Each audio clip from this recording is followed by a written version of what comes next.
장미꽃의 전설.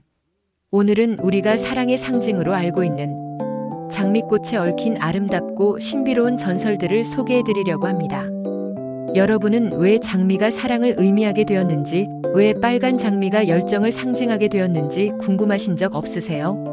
단순히 예쁘기만 한 꽃이 아니라 그 뒤에는 수천 년 동안 전해 내려온 감동적인 이야기들이 숨어 있답니다. 오늘 영상에서는 그리스, 페르시아, 유럽, 중국을 넘나들며 장미에 얽힌 전설들을 파헤쳐 보겠습니다. 사랑과 희생, 기적과 마법이 가득한 이야기들이 여러분을 기다리고 있어요. 시작하기 전에 구독과 좋아요, 알림 설정 부탁드립니다. 그럼 지금부터 장미의 신비로운 세계로 떠나볼까요? 그리스 신화 마이너스 아프로디테의 선물. 우리의 첫 번째 이야기는 고대 그리스로 거슬러 올라갑니다. 신들이 올림포스 산에서 세상을 지배하던 그 시대로 말이죠. 옛날 옛적 광활한 지중해 한가운데서 이상한 일이 벌어졌습니다.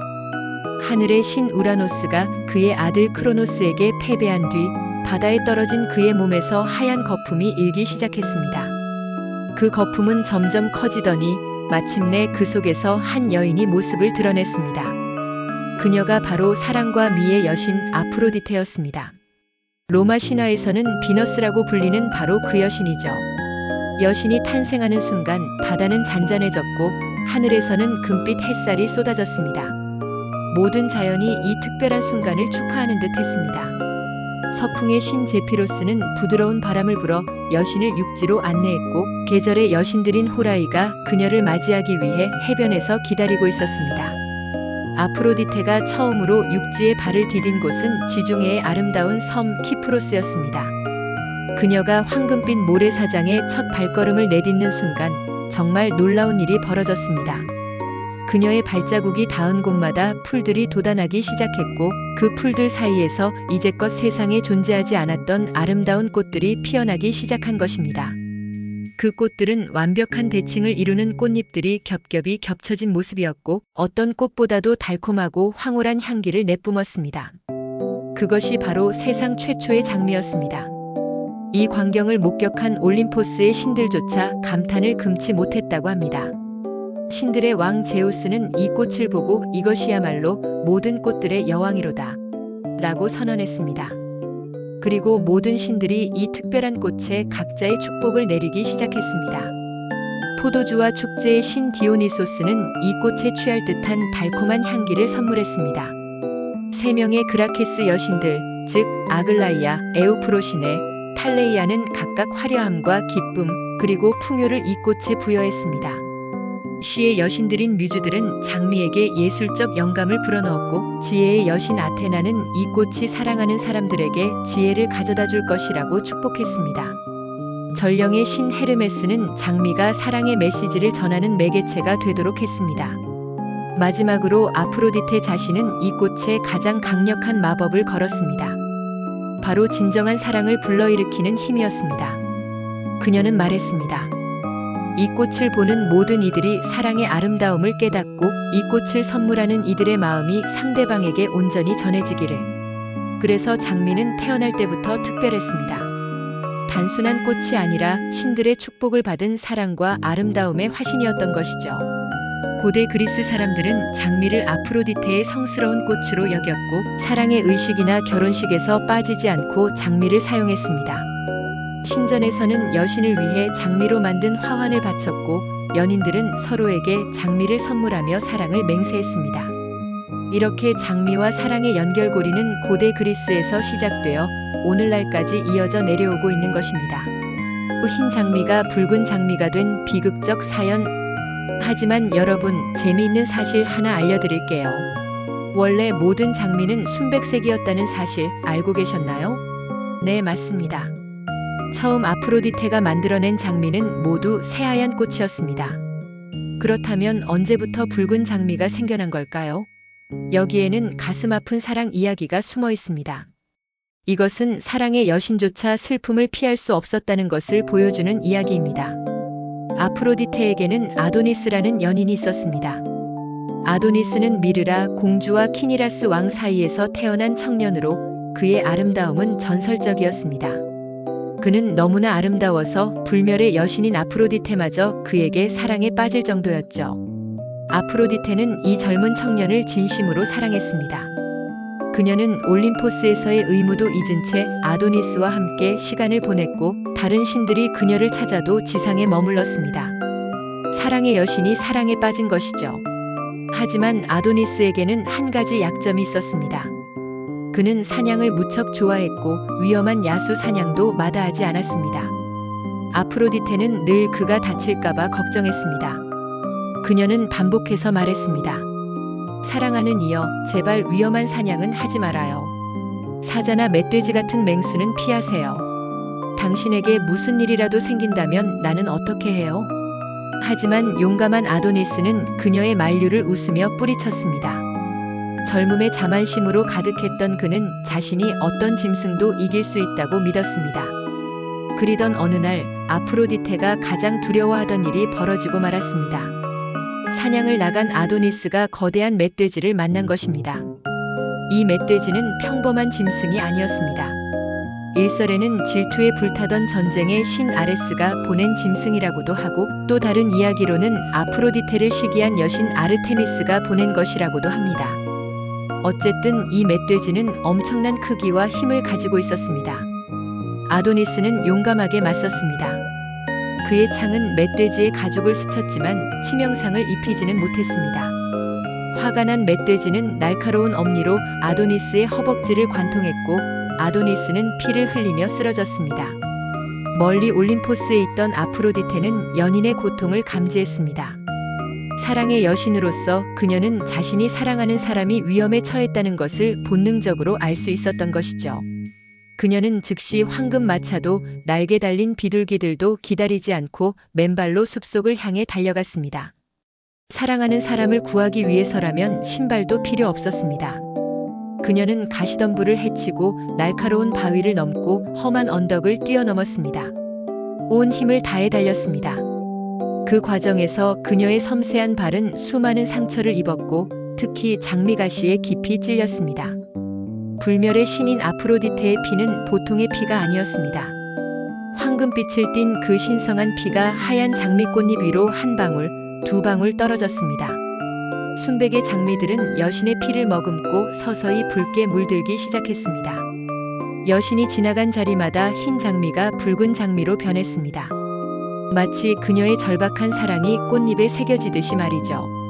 하지만 안타깝게도 아프로디테가 아도니스에게 도착했을 때는 이미 너무 늦었습니다. 아도니스는 그녀의 품에서 마지막 숨을 거두었습니다. 불멸의 여신이었지만 필멸의 인간인 그를 죽음으로부터 구할 수는 없었습니다. 슬픔에 빠진 아프로디테는 하늘을 향해 울부짖었습니다.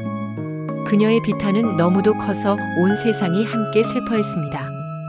새들은 노래를 멈췄고 바람은 숨죽였으며 꽃들은 고개를 숙였습니다. 아프로디테의 눈물이 아도니스의 피와 섞인 땅에 떨어진 곳에서는 새로운 붉은 장미들이 피어났습니다. 그리고 아도니스의 피가 스며든 땅에서는 아네모네라는 꽃이 피어났다고 합니다. 제우스는 딸의 슬픔을 가엾게 여겨 아도니스가 1년 중 일부는 지하세계에서 나머지 시간은 아프로디테와 함께 보낼 수 있도록 허락했습니다. 이것이 계절의 변화를 설명하는 또 다른 신화가 되었습니다.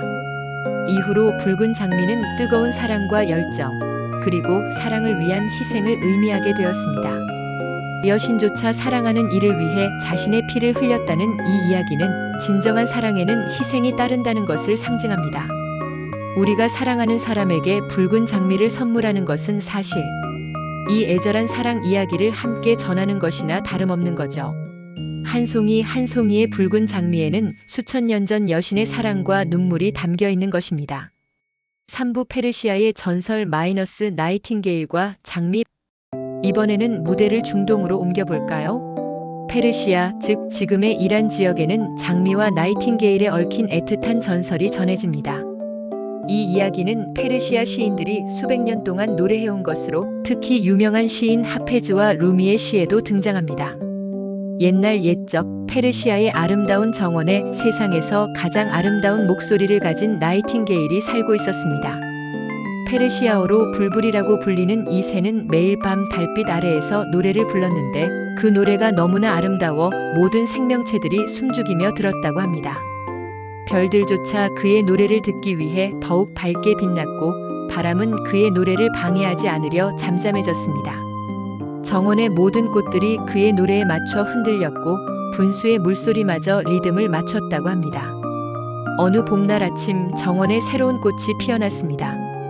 그것은 눈부시게 하얀 장미였습니다. 아직 장미가 귀했던 시절 이 꽃은 모든 이들의 감탄을 자아냈습니다. 하지만 무엇보다도 나이팅게일이 가장 큰 충격을 받았습니다. 나이팅게일은 이 꽃을 보는 순간 첫눈에 사랑에 빠지고 말았습니다. 그는 생각했습니다. 세상에 이렇게 완벽한 존재가 있다니. 저 순수한 흰색, 저 우아한 자태, 저 고귀한 아름다움.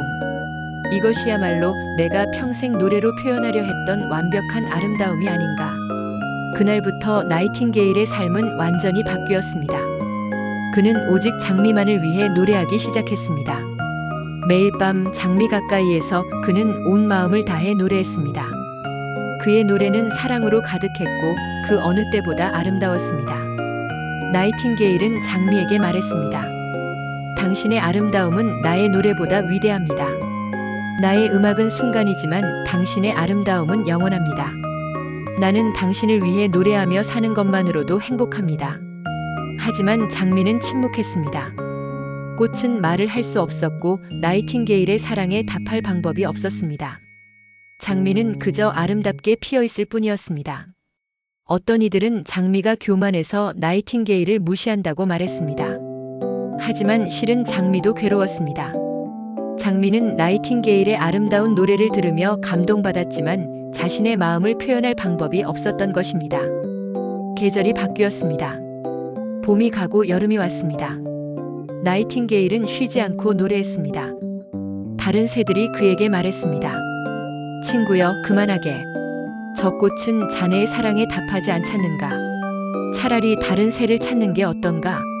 하지만 나이팅게일은 고개를 저었습니다. 진정한 사랑에는 대가가 필요 없습니다. 나는 그저 사랑할 수 있다는 것만으로도 충분합니다.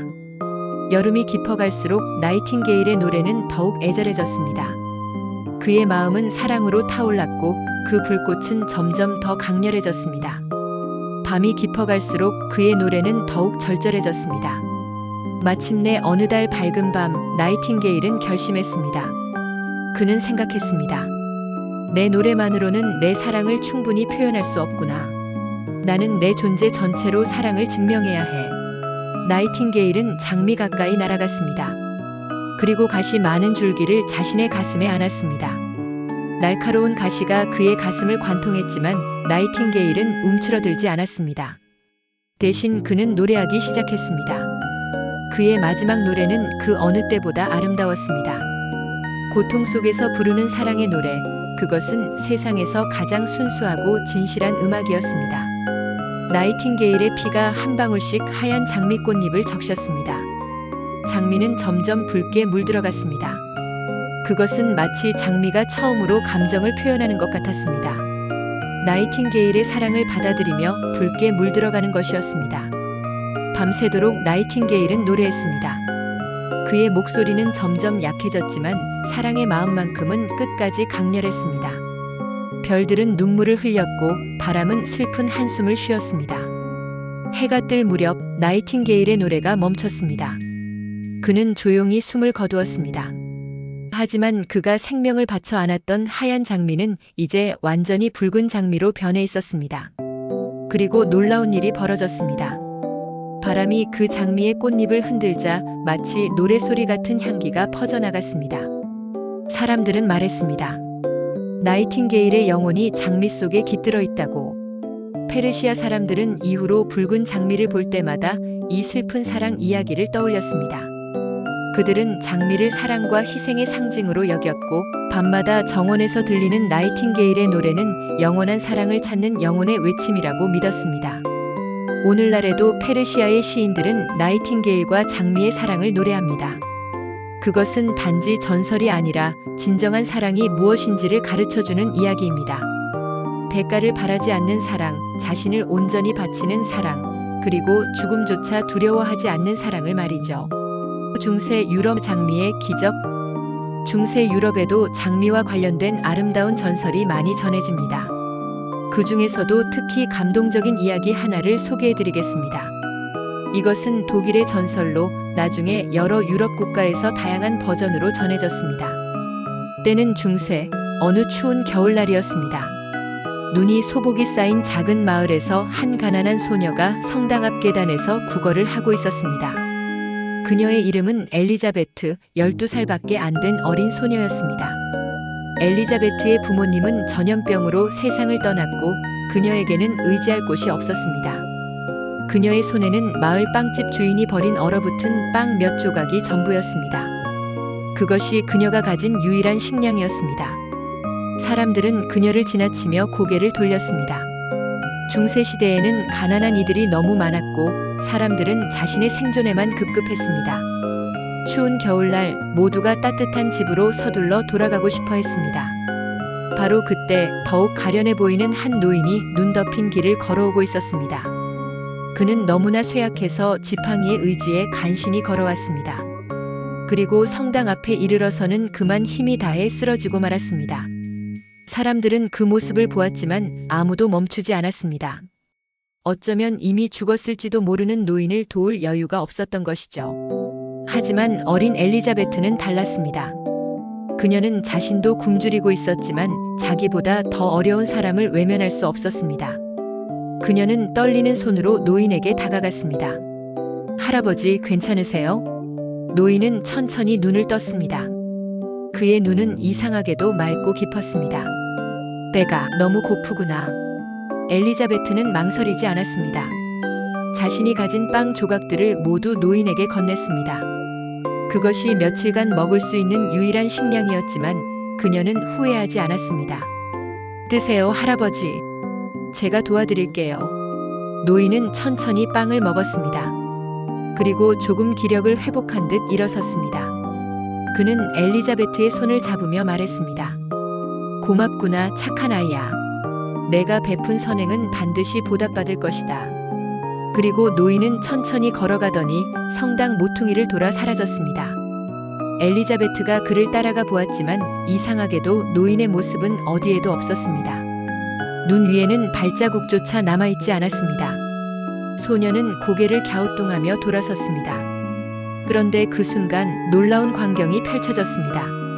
노인이 사라진 자리에 무언가가 놓여 있었던 것입니다. 그것은 장미 한 송이였습니다. 한겨울에 눈 덮인 땅 위에 싱싱한 붉은 장미 한 송이가 놓여 있었습니다. 눈이 그 꽃을 덮었지만 장미는 시들지 않았습니다. 오히려 눈 속에서 더욱 선명하게 빛났습니다. 엘리자베트가 떨리는 손으로 그 장미를 집어들었습니다. 장미는 따뜻했고 봄날의 향기를 내뿜었습니다. 그리고 놀랍게도 그녀가 꽃을 손에 든 순간 추위가 사라지는 것 같았습니다. 소녀는 이 신비한 장미를 가지고 마을 광장으로 갔습니다. 한겨울에 피어난 신선한 장미를 본 사람들은 깜짝 놀랐습니다. 이것은 기적이다. 한겨울에 어떻게 이런 장미가? 부유한 상인이 다가왔습니다. 소녀야, 그 장미를 나에게 팔지 않겠니? 금화 연잎을 주겠다. 금화 연잎이면 엘리자베트가 1년을 먹고 살 수 있는 돈이었습니다. 소녀는 조심스럽게 장미를 상인에게 건넸고 평생 처음으로 금화를 손에 쥐었습니다. 그런데 더욱 놀라운 일이 벌어졌습니다. 다음 날 아침 엘리자베트가 잠에서 깨어보니 그녀의 작은 다락방에 또 다른 장미 한 송이가 피어 있었습니다. 마치 마법처럼 말이죠. 그녀는 이 장미도 팔았습니다. 그리고 또 다음 날 새로운 장미가 피어났습니다. 장미는 매일 한 송이씩 피어났고 결코 시들지 않았습니다. 소문은 빠르게 퍼졌습니다. 멀리 다른 도시에서도 사람들이 기적의 장미를 사기 위해 찾아왔습니다. 귀족들은 이 신비한 겨울 장미를 높은 값에 샀고 엘리자베트는 더 이상 굶주릴 필요가 없었습니다. 하지만 엘리자베트는 자신만 잘 살기를 원하지 않았습니다. 그녀는 장미를 팔아번 돈으로 마을의 다른 가난한 사람들을 도왔습니다. 굶주린 아이들에게 빵을 나눠주고 추위에 떠는 노인들에게 담요를 사주었습니다.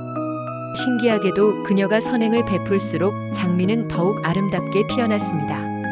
어떤 날은 하루에 2송이, 3송이가 피어나기도 했습니다. 성당의 신부님이 말했습니다. 이것은 분명 하늘의 기적입니다. 당신이 노인에게 베푼 선행에 대한 신의 축복입니다. 그 노인은 아마도 변장한 성자였을 것입니다. 엘리자베트는 평생 이 기적의 장미와 함께 살았습니다. 그녀는 자신이 받은 축복을 다른 이들과 나누었고 마을에서 가장 존경받는 사람이 되었습니다. 이 전설은 중세 유럽 전역에 퍼졌습니다. 사람들은 장미를 단순히 아름다운 꽃이 아니라 신의 축복과 순수한 사랑, 그리고 선행에 대한 보상의 상징으로 여기게 되었습니다. 이 이야기는 우리에게 중요한 교훈을 줍니다. 진정한 기적은 화려한 것이 아니라 어려운 이웃을 돕는 작은 선행에서 시작된다는 것을 말이죠.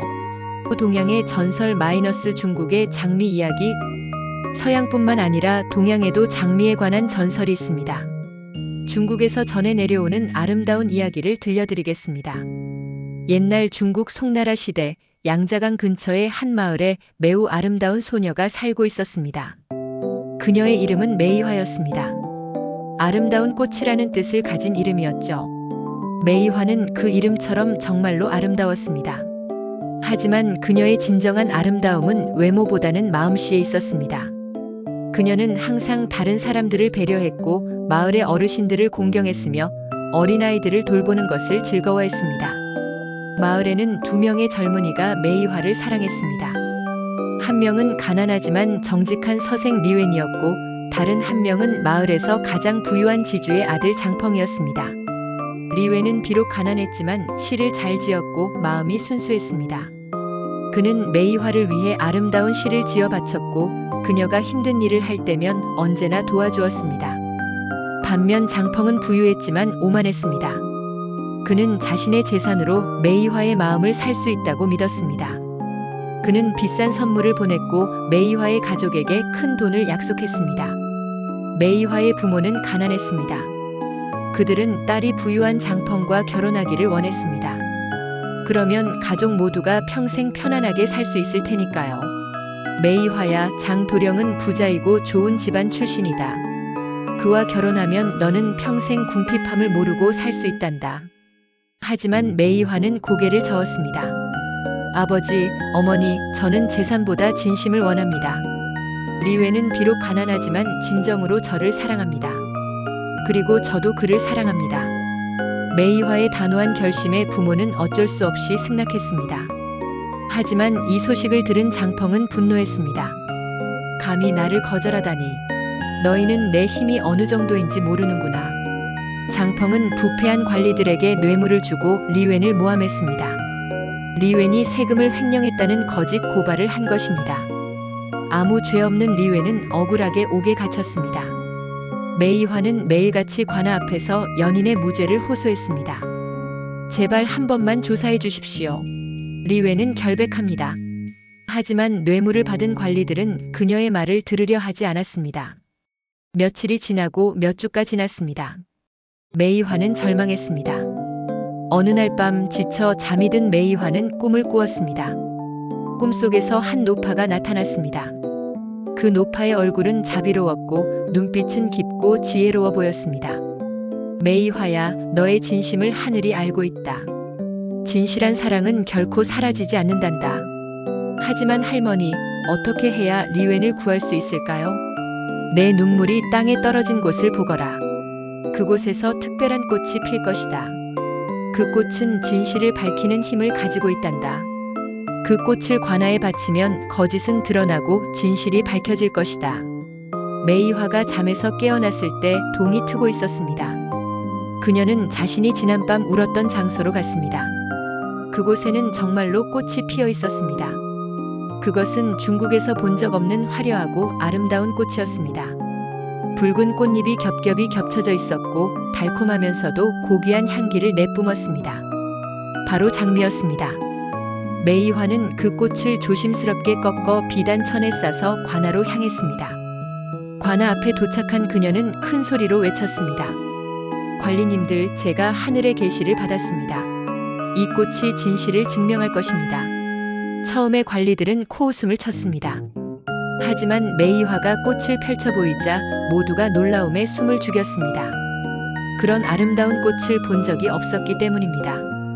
더욱 신기한 것은 그 꽃이 장펑에게 가까이 가자 시들기 시작했다는 것입니다.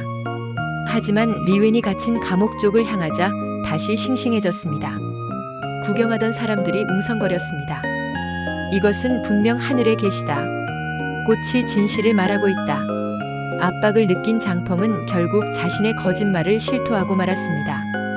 진실이 밝혀지자 리웬은 즉시 석방되었고 장펑은 처벌을 받았습니다. 메이화와 리웬은 드디어 결혼할 수 있었습니다. 그들의 결혼식 날 신기하게도 마을 곳곳에서 그 아름다운 붉은 꽃들이 피어나기 시작했습니다. 사람들은 이 꽃을 진실의 꽃 또는 사랑의 증거라고 불렀습니다. 한자로는 메이괴화라고 했는데 이것이 중국에서 장미를 부르는 이름이 되었습니다. 이후로 중국에서도 장미는 진실한 사랑과 정의를 상징하는 꽃으로 여겨지게 되었습니다. 연인들은 서로에게 장미를 선물하며 변치 않는 사랑을 맹세했고 법정에서는 진실을 말할 때 장미를 바치는 전통이 생겨났습니다. 메이화와 리웬은 평생 행복하게 살았고 그들의 정원에는 항상 아름다운 장미가 피어 있었다고 합니다. 6부 영국의 전설 마이너스 장미 전쟁과 붉은 장미, 흰 장미, 장미 이야기를 하면서 영국의 역사를 빼놓을 수 없습니다. 실제 역사와 전설이 뒤섞인 흥미로운 이야기가 있기 때문이죠. 15세기 영국에서는 30년 넘게 이어진 내전이 있었습니다. 바로 장미 전쟁입니다. 랭커스터 가문과 요크 가문이 왕위를 두고 벌인 전쟁인데요. 왜 장미 전쟁이라고 불렸을까요?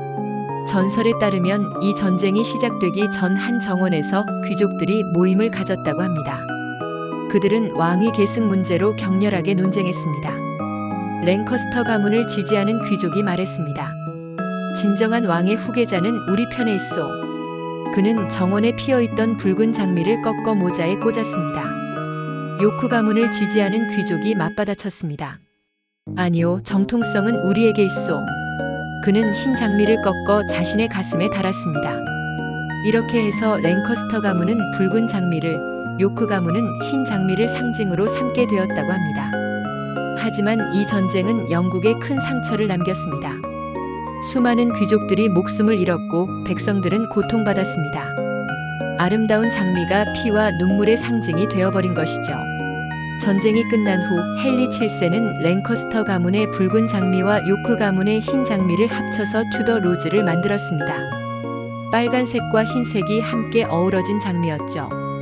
이것은 단순한 상징이 아니었습니다. 헨리 7세는 요크 가문의 공주와 결혼함으로써 두 가문을 실제로 통합했습니다. 투더 로즈는 분열의 종식과 화합을 상징했습니다. 영국 사람들은 이 이야기를 통해 장미에 또 다른 의미를 부여했습니다. 장미는 사랑뿐만 아니라 명예, 용기, 그리고 화해와 통합을 상징하게 된 것입니다. 오늘날에도 영국 왕실의 문장에는 투더 로즈가 새겨져 있습니다. 그리고 영국의 국화는 바로 장미입니다. 역사의 상처를 치유하고 화합으로 나아간다는 의미를 담고 있는 것이죠. 장미의 꽃말 마이너스 색깔마다 다른 의미. 자, 이제 전설에서 벗어나 실용적인 이야기를 해볼까요? 여러분은 장미의 색깔마다 다른 꽃말이 있다는 거 아시나요? 장미를 선물할 때 색깔을 잘못 고르면 전혀 다른 의미를 전할 수도 있답니다. 붉은 장미 마이너스 열정적 사랑. 우리가 가장 잘 아는 붉은 장미는 열정적인 사랑을 의미합니다. 앞서 이야기했던 아프로디테의 피로 물든 장미, 나이팅게일의 희생으로 탄생한 붉은 장미의 전설처럼 이 색은 뜨겁고 진실한 사랑을 상징합니다. 연인에게 프로포즈할 때 또는 깊은 사랑을 고백할 때 붉은 장미만큼 완벽한 선택은 없습니다. 당신을 진심으로 사랑합니다라는 메시지를 전하는 거죠. 흰 장미 마이너스 순수와 존경.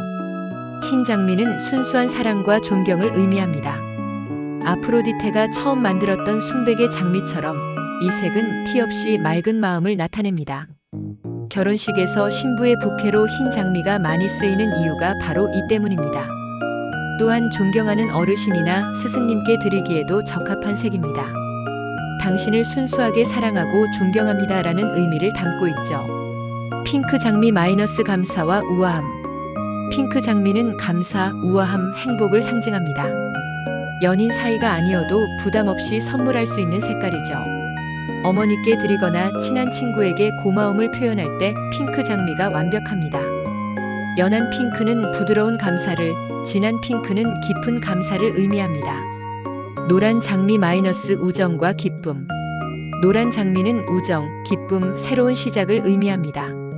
흥미롭게도 과거 빅토리아 시대에는 노란 장미가 질투를 의미하기도 했지만 현대에는 긍정적인 의미로 변했습니다.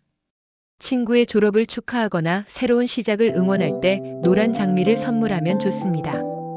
당신의 미래가 밝고 행복하기를 바랍니다라는 메시지를 전하는 거죠. 주황 장미 마이너스 열정과 매력. 주황 장미는 열정, 매력, 흥분을 상징합니다. 붉은 장미보다는 덜 강렬하지만 여전히 뜨거운 감정을 표현합니다. 짝사랑하는 사람에게 용기 내어 마음을 표현하고 싶을 때 또는 상대방의 매력에 끌렸다는 것을 전하고 싶을 때 주황 장미가 좋은 선택입니다.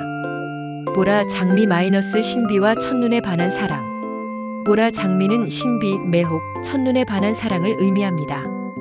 자연에서는 보기 드문 색이기 때문에 더욱 특별한 의미를 가집니다. 누군가를 처음 만나 강렬하게 끌렸을 때 그 신비로운 매력을 표현하고 싶을 때 보라 장미를 선물하면 됩니다. 파란 장미 마이너스 불가능한 사랑. 파란 장미는 자연에는 존재하지 않는 색입니다. 그래서 불가능한 사랑, 기적, 신비를 상징합니다. 현재 시중에 나오는 파란 장미는 대부분 염색된 것이거나 유전자 조작으로 만들어진 것입니다. 이루어질 수 없는 사랑을 표현하거나 또는 불가능해 보이지만 이루고 싶은 소망을 담아 선물합니다. 검은 장미 마이너스 이별과 새로운 시작. 검은 장미는 이별, 종말 하지만 동시에 새로운 시작을 의미합니다. 실제로는 매우 진한 붉은색이나 보라색입니다.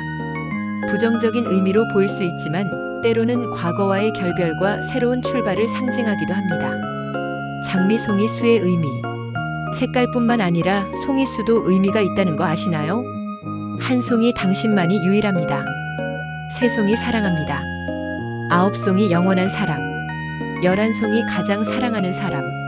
12송이 저와 사귀어 주세요. 50송이 무조건적인 사랑. 99송이 영원히 죽을 때까지 사랑합니다. 100송이 100% 사랑합니다. 108송이 결혼해 주세요. 이제 장미를 선물할 때 색깔과 송이 수를 잘 선택하시면 말하지 않아도 당신의 마음이 완벽하게 전달될 거예요. 장미의 놀라운 효능. 장미가 아름답기만 한 게 아니라는 거 아시나요? 장미는 수천 년 동안 약용과 미용으로 사용되어 왔습니다. 고대 이집트의 클레오파트라부터 현대의 뷰티 전문가들까지 모두가 장미의 효능을 인정해왔죠. 피부 미용 효과. 장미에는 비타민 A, C, E가 풍부하게 들어있습니다. 특히 장미수, 즉 로즈워터는 피부 미용의 대표주자입니다. 클레오파트라는 매일 장미수로 세안했다고 전해집니다. 장미수는 피부를 진정시키고 모공을 수축시키며 피부톤을 균일하게 만들어줍니다.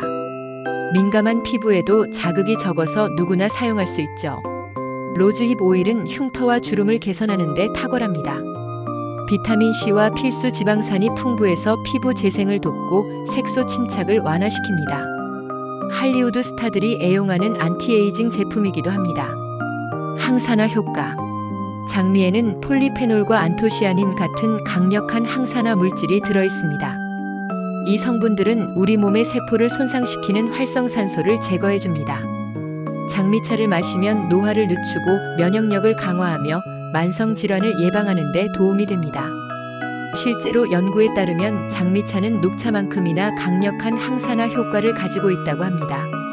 스트레스 해소와 심신 안정. 장미의 향기는 과학적으로 증명된 스트레스 해소 효과가 있습니다. 장미 향을 맡으면 뇌에서 세로토닌과 도파민이 분비되어 기분이 좋아지고 불안이 감소합니다. 아로마 테라피에서 로즈 에센셜 오일은 최고급 재료로 취급됩니다. 불면증을 완화하고 우울감을 줄이며 정서적 안정을 가져다 줍니다. 특히 산후 우울증이나 갱년기 증상 완화에도 도움이 된다고 알려져 있습니다. 소화 기능 개선. 장미차는 소화를 돕고 속을 편안하게 만들어줍니다. 특히 과식했을 때나 배가 더부룩할 때 장미차 한 잔이면 속이 한결 편해집니다. 장미에 들어있는 탄닌 성분은 장 건강에 도움을 주고 가벼운 설사를 완화시키는 효과도 있습니다. 중동 지역에서는 전통적으로 소화 불량이 있을 때 장미차를 마셔왔습니다. 생리통 완화. 여성들에게 특히 좋은 소식입니다. 장미차는 생리통을 완화하고 생리불순을 개선하는 데 도움이 됩니다. 장미의 항경련 효과가 자궁 근육의 긴장을 풀어주고 호르몬 밸런스를 맞춰주기 때문입니다. 생리기간 동안 따뜻한 장미차를 마시면 통증이 줄어들고 기분도 한결 나아집니다. 면역력 강화. 장미, 특히 로즈잎에는 비타민C가 오렌지보다 20배 이상 많이 들어있습니다. 비타민C는 면역 체계를 강화하고 감기를 예방하는 데 필수적인 영양소죠. 겨울철에 로즈잎 차를 꾸준히 마시면 감기에 덜 걸리고 설사 감기에 걸려도 빨리 회복됩니다. 유럽에서는 아이들에게 로즈잎 시럽을 먹이는 전통이 있습니다. 심혈관 건강. 최근 연구에 따르면 장미차는 콜레스테롤 수치를 낮추고 혈압을 조절하는 데 도움이 된다고 합니다. 장미에 들어있는 폴리페놀이 혈관을 건강하게 유지하고 혈액순환을 개선시키기 때문입니다. 하루 한두 잔의 장미차가 심장 건강을 지키는 데 도움이 될 수 있습니다. 장미의 다양한 활용법. 이제 장미를 우리 일상에서 어떻게 활용할 수 있는지 알아볼까요? 장미는 감상용으로만 쓰기에는 너무 아까운 식물입니다. 요리에 활용하기. 장미는 식용 가능한 꽃입니다. 물론 농약을 치지 않은 유기농 장미를 사용해야 합니다. 장미잼, 장미 꽃잎으로 만든 잼은 중동과 유럽에서 전통적으로 즐기는 음식입니다. 달콤하면서도 은은한 장미 향이 나는 이 잼은 토스트에 발라 먹거나 요구르트에 넣어 먹으면 정말 맛있습니다. 장미 시럽. 장미 꽃잎을 설탕과 함께 끓여 만든 시럽은 음료나 디저트에 활용할 수 있습니다. 레모네이드에 장미 시럽을 넣으면 특별한 음료가 되죠. 장미 샐러드. 신선한 장미 꽃잎을 샐러드에 넣으면 보기에도 예쁘고 향도 좋습니다. 고급 레스토랑에서도 종종 사용하는 방법입니다. 터키식 디저트. 터키의 전통 디저트 로쿰 터키시 딜라이트에는 장미 향이 들어갑니다. 나니아 연대기에 나왔던 바로 그 사탕이죠. 인도 요리. 인도에서는 장미수를 쌀 요리나 디저트에 넣습니다. 특히 굴랍 자문주유의 레이비 JAMUN이라는 장미 향 나는 달콤한 디저트가 유명합니다. 미용과 건강관리. DIY 장미 화장수. 집에서도 쉽게 만들 수 있습니다. 장미 꽃잎을 깨끗이 씻어 물에 넣고 약한 불로 끓이면 됩니다. 식힌 후 스프레이 병에 담아 화장수로 사용하세요. 냉장고에 보관하면 2주 정도 사용 가능합니다. 장미 목욕. 클레오파트라가 즐겼던 방법입니다. 욕조에 장미 꽃잎을 띄우거나 로즈 에센셜 오일 몇 방울을 떨어뜨리면 럭셔리한 스파 기분을 느낄 수 있습니다. 피부도 촉촉해지고 스트레스도 풀립니다. 장미팩. 장미 꽃잎을 가락꿀과 섞으면 천연팩이 됩니다. 일주일에 한두 번 사용하면 피부가 맑아집니다. 집안 분위기 만들기. 천연 방향제. 말린 장미 꽃잎을 주머니에 넣어 서랍이나 옷장에 넣어두면 은은한 향이 납니다. 포프리로 만들어 거실에 두어도 좋습니다. 로즈 캔들. 집에서 양초를 만들 때 로즈 에센셜 오일을 넣으면 향초를 만들 수 있습니다. 장미 향초는 로맨틱한 분위기를 만들어주죠. 장식용. 말린 장미는 액자에 넣거나 책갈피로 사용할 수 있습니다. 특별한 날 받은 장미를 말려서 보관하면 추억을 간직할 수 있습니다. 약용으로 활용. 장미차 만들기. 장미 꽃잎을 말려서 차로 우려 마시면 됩니다. 봉오리째. 말려도 좋고 꽃잎만 따서 말려도 됩니다. 뜨거운 물에 3-5분 우려내면 아름다운 색과 향의 차가 완성됩니다. 로즈잎 차. 장미 열매인 로즈잎으로 만든 차는 비타민C가 풍부합니다. 신맛이 나서 꿀을 넣어 마시면 좋습니다. 아로마 테라피. 로즈 에센셜 오일을 디퓨저에 넣거나 베개에 한두 방울 떨어뜨리면 숙면에 도움이 됩니다. 특별한 날을 위한 활용. 결혼식. 장미 꽃잎을 뿌리는 플라워 샤워는 클래식하면서도 로맨틱합니다. 부케, 부토니에, 센터피스 등 결혼식의 모든 곳에 장미를 활용할 수 있습니다. 생일 파티. 장미로 케이크를 장식하거나 장미 시럽으로 특별한 칵테일을 만들 수 있습니다. 기념일. 집에 장미 꽃길을 만들어 로맨틱한 분위기를 연출할 수 있습니다. 환경 친화적 활용. 퇴비 만들기 시든 장미는 버리지 말고 퇴비로 활용할 수 있습니다. 잘 분해되어 좋은 거름이 됩니다. 해충 퇴치 장미 줄기에 가시와 잎을 갈아서 스프레이로 만들면 천연 해충 퇴치제가 됩니다. 이렇게 장미는 감상용을 넘어 우리 생활의 다양한 분야에서 활용할 수 있는 정말 유용한 식물입니다. 다음에 장미를 받으면 시들기 전에 이런 방법들로 활용해 보세요. 자, 여러분, 오늘 우리는 함께 장미의 전설을 따라 긴 여행을 떠나봤습니다. 어떠셨나요? 그리스의 지중해에서 시작해서 페르시아의 정원을 거쳐 중세 유럽의 성당 앞을, 그리고 중국의 마을과 영국의 전장까지 우리는 시간과 공간을 넘나들며 장미에 얽힌 다양한 이야기들을 살펴봤습니다. 흥미로운 점은 뭘까요? 시대도 다르고 지역도 다르고 문화도 다르지만 모든 전설이 공통적으로 말하는 것이 있다는 겁니다. 첫째, 장미는 사랑을 상징합니다. 아프로디테의 발자국에서 피어난 꽃이든 나이팅게일의 피로 물든 꽃이든 메이화의 눈물에서 자라난 꽃이든 장미는 언제나 사랑과 함께 있었습니다. 둘째, 진정한 사랑에는 희생이 따릅니다. 아프로디테는 연인을 위해 자신의 피를 흘렸고 나이팅게일은 목숨을 바쳤으며 엘리자베트는 자신의 마지막 식량을 나눴습니다. 장미의 아름다움 뒤에는 항상 누군가의 희생과 헌신이 있었던 거죠. 셋째, 장미는 진실과 순수함을 나타냅니다. 중국의 전설에서 장미는 거짓을 밝히고 진실을 증명했습니다. 그리고 영국의 역사에서 장미는 결국 화해와 통합의 상징이 되었죠. 이제 여러분이 장미를 볼 때마다 이 모든 아름답고 감동적인 이야기들을 떠올려 보세요. 꽃집에서 장미를 고를 때, 공원에서 장미 정원을 거닐 때, 혹은 사랑하는 사람에게 장미를 선물할 때 여러분은 단지 예쁜 꽃을 보는 것이 아닙니다.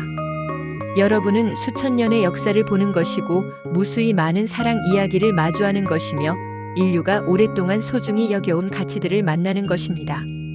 그리고 사랑하는 사람에게 장미를 선물할 때 여러분은 단지 꽃 한 송이를 주는 것이 아닙니다.